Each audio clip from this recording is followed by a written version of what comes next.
ধন্যবাদ। সম্মানিত উপস্থিতি আমাদের মাঝে উপস্থিত হয়েছেন জেলা আজিজুল সাহিত্য বিদ্যালয়ের একক কমিটির সদস্য জনাব সম্মানিত উপস্থিতি এবং বক্তব্য রাখার জন্য আমি অনুরোধ করছি সিরাজুল হক আমাদের মাদ্রাসার সভাপতি জনাব হারুন রশিদ সাহেবকে বক্তব্য রাখার জন্য অনুরোধ করছি। আসসালামু আলাইকুম আলহামদুলিল্লাহ। সম্মানিত ঐক্যবদ্ধ নাগরিক কর্তৃক আয়োজিত আজকের এই মানববন্ধনে আয়োজক কমিটিরা আমার অনুরোধ করছেন সংক্ষিপ্ত আলোচনার জন্য।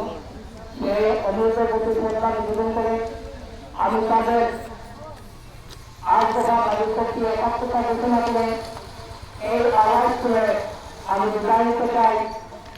বন্ধ স্টেশন চালু করতে হবে এইগুলো আপনারা প্রক্রিয়া আমি শেষ করলাম।